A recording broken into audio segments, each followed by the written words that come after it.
So శని పరివర్తనం ప్రభావంతో ఏ రాశుల మీద ఎలాంటి ఎఫెక్ట్ ఉంటుంది? శనిదేవుడు ధర్మనిరతుడు అంటూ ఉంటారు కదా, మరి ధర్మాన్ని తప్పితే దండన తీవ్రంగా ఉంటుందా?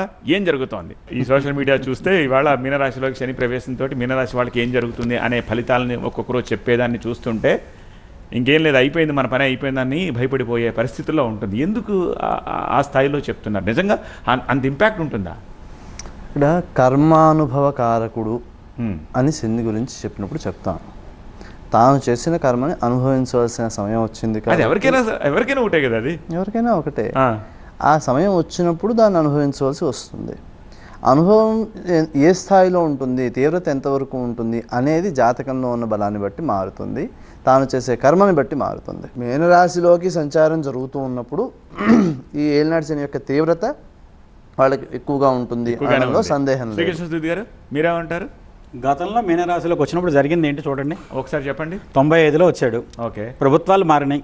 ఇప్పుడు జరిగే దాంతో ఒక కొత్తదైనటువంటి పరిపాలనా విధానానికి నాంది అవుతుంది అంటున్నాను. ఎందుకంటే శని అనేవాడు కర్మకారకుడు. నీవు చేసిన కర్మ మంచిదైతే నీకు రెండోసారి శని వచ్చినప్పుడు పొంగు శని అంటాం. ఒక వ్యక్తిని అప్పటి వరకు సామాన్యమైన వ్యక్తిని ఒక ఉన్నతమైన స్థానంలో కూర్చోబెడతాడు. అవి కూడా జరుగుతాయి. శని ఎప్పుడంటే కష్టాన్నే ఇవ్వడు. కొన్ని వాళ్ళ జాతకంలో యోగానికి మంచి దశ కలిసి తోడైంది అనుకోండి, ఆ సమయంలో వాళ్ళు గొప్ప ఉన్నత స్థితికి చేరుకుంటాడు. సుబ్రహ్మణ్య శర్మ గారు మీరేం చెప్తారు? ఈ శని ప్రవేశం మీనరాశిలోకి, శని ప్రవేశం వల్ల మీనరాశి వాళ్ళకి మాత్రం ఆరోగ్యపరమైనటువంటి విషయాలలో మాత్రమే కొంత ఇబ్బందులు ఉన్నాయి. కొన్ని కష్టాలు మాత్రం తప్పవు. కానీ రాశిలో అందరికీ కష్టాలు ఉంటాయంటే ఉండవండి.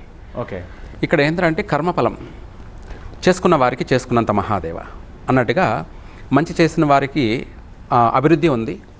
అలాగే మీనరాశిలో అలాగే నడుచుకునే విధానాన్ని బట్టి కష్టాలు కూడా అష్టకష్టాలు అనేవి కూడా ఉన్నాయి మీనరాశిలో వాళ్ళకి, తప్పదు. నాగరవి కుమార్ శర్మ గారు మీరు చెప్పండి. సో అందరికీ ఇంపాక్ట్ ఏమి ఉండదు, మీనరాశి వాళ్ళకి కొంచెం ప్రభావం ఉంటుంది అని అంటున్నారు. కానీ శని మీనరాశిలోకి ప్రవేశించడం వల్ల మీనరాశి వాళ్ళకి ఇంత కాదు అంత అయిపోతుంది అని చెప్పి ఎందుకు ప్రబలమైపోతుంది వార్త అంటాను నేను. ఇది మీరు కేవలం ఒక శని మారటం వల్ల ఇదంతా జరుగుతుంది అంటే మనకున్న నవగ్రహాలు మనం చేసినటువంటి దానికి రిజల్ట్ ఇస్తూ ఉంటాయి ఫలితాన్ని. మనం చేసే మంచి చెడుకి 9 గ్రహాలు రిజల్ట్ ఇస్తూ ఉన్నప్పుడు కేవలం శని మారినంత మాత్రాన ఏదో జరిగిపోతుంది అంటే అది మాత్రం యథార్థం కాదు. ఒక్కొక్కళ్ళు వాళ్ళ జీవితంలో ఒక్కొక్క స్టెప్ బై స్టెప్ ఎదగటానికి ముఖ్యమైన కారణంగా చెప్పొచ్చు. ఓకే, అంతేగాని ఈ ఒక్కదాన్ని పెట్టుకొని మిగతావన్నీ ఎలా ఉన్నాయి అన్నదాన్ని వదిలిపెట్టేసి ఇది ఒక్కటి మారటం వల్ల ఏదో జరిగిపోతుంది, తెల్లారితే మాయమవుతుంది అనేది అబద్ధం. అలాంటిది అబద్ధం. ఓకే, మూవింగ్ ఆన్, నెక్స్ట్ సెగ్మెంట్కి వెళ్దాము. రాజ్యాధిపతి సూర్యుడు కాబోతున్నాడు ఈసారి.